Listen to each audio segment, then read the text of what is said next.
Power किसे कहते हैं? अगर ये किसी से इस वक्त पूछना हो तो आप साक्षी मलिक से जाके पूछिए, जिन्होंने अपने आंदोलन के बाद चुनाव हारा।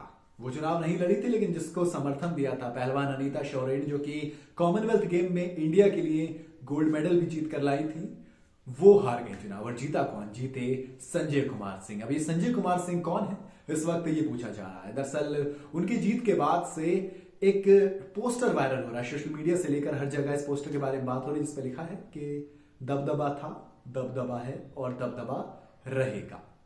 ये पावर दिखाता है बृजभूषण शरण सिंह के। आपको याद होगा ना कि पहलवानों ने जंतर मंतर पर खूब सारा धरना दिया गया था, तमाम आरोप लगाए थे, जिसके बाद से बहुत ज्यादा कश्मकश हुई कि भैया WFI के चुनाव होने चाहिए। और 21 दिसंबर को चुनाव हुए भी।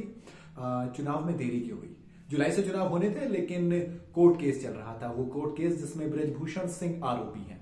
अब कोर्ट में दो चीजें हुई थी। उन्होंने ये कहा था कि एक तो सरकार की तरफ से पहले ये पहलवान पहुंचे, जहां पर पहलवानों ने बताया कि हमें अमित शाह जी ने ये कहा था कि यार आप बेफिक्र रहिए, हमें 30 से 40 दिन का वक्त दीजिए, हम सब कुछ सॉर्ट कर देंगे। अब चुनावों की बारी आई। इन्होंने कहा कि यार बृजभूषण शरण सिंह 12 साल से दबदबा बनाकर रखे हुए हैं, इनको हटाइए, चुनाव करवाइए। चुनाव होते हैं। चुनाव में क्या होता है? ये कह दिया जाता है कि बृजभूषण के परिवार का कोई भी सदस्य चुनाव नहीं लड़ेगा। और उसके बाद उनके बेटे प्रतीक भूषण, वो भी चुनाव नहीं लड़ते हैं, और उनके दामाद भी चुनाव नहीं लड़ते हैं। लेकिन संजय कुमार सिंह, जो उनके करीबी हैं, जिनके बारे में अब फोगाट साहब ने कहा है कि वो भी 3 बार जीते हैं गोल्ड, तो उन्होंने उनके बारे में कहा कि ये बृजभूषण सिंह के बेटे से भी ज्यादा खास है। अब ऐसे में जानना तो बनता है कि यार ये संजय कुमार सिंह है कौन? चलिए मैं बताता हूं। WFI के नए अध्यक्ष संजय सिंह बृजभूषण शरण सिंह के बाएं हाथ कहे जाते हैं। बृजभूषण सिंह के करीबी होने के नाते भारतीय कुश्ती संघ के अध्यक्ष पद पर उनके दावेदारी पर भी सवाल उठ रहे हैं। सवाल इसलिए क्योंकि कहा था कि कोई भी इनका करीबी चुनाव नहीं लड़ेगा, तो फिर ये कहां से आ गए? चलिए मैं आपको पहले बताता हूं ये है कौन। WFI के नए अध्यक्ष यानी कि संजय कुमार सिंह, इन्हें बबलू के नाम से भी लोग जानते हैं। उत्तर प्रदेश के कुश्ती संघ और राष्ट्रीय कुश्ती संघ दोनों में पदाधिकारी रहे हैं। साल 2019 में भारतीय कुश्ती संघ के कार्यकारी कमेटी के संयुक्त सचिव चुने गए थे। मतलब WFI की पिछली कार्यकारी परिषद का भी ये हिस्सा थे।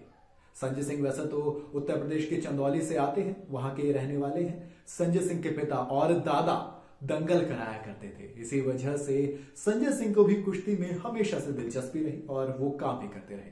अब मीडिया रिपोर्ट्स की माने तो संजय सिंह 2008 से वाराणसी कुश्ती संघ के जिला अध्यक्ष बने थे 2008 में। वो जब 2009 में उत्तर प्रदेश कुश्ती संघ बना तो बृजभूषण शरण सिंह प्रदेश अध्यक्ष बने और संजय सिंह उपाध्यक्ष, यानी कि दोनों की जोड़ी साथ हो चली थी। ऐसा कहा जाता है कि पूर्वांचल की महिला पहलवानों के आगे उन्हें आगे लाने में बबलू की एक बड़ी भूमिका रही है। ऐसे में महिला पहलवान एक तरफ चाहे तो इनसे उम्मीद रख सकती हैं। बाकी साक्षी मलिक ने तो क्विट कर दिया, उन्होंने आंखों में आंसू लेके कुश्ती को अलविदा कह दिया है। अगर इन दोनों की बात करें तो दोनों एक दूसरे के बेहद करीबी माने जाते हैं। संजय सिंह खुद कहते हैं कि बृजभूषण शरण सिंह और उनके संजय कुमार सिंह के पारिवारिक ताल्लुकात हैं। उन्होंने खुद कहा कि भाई बिल्कुल हम उसी खेमे से आते हैं, हम इसी उनका समर्थन भी करते हैं।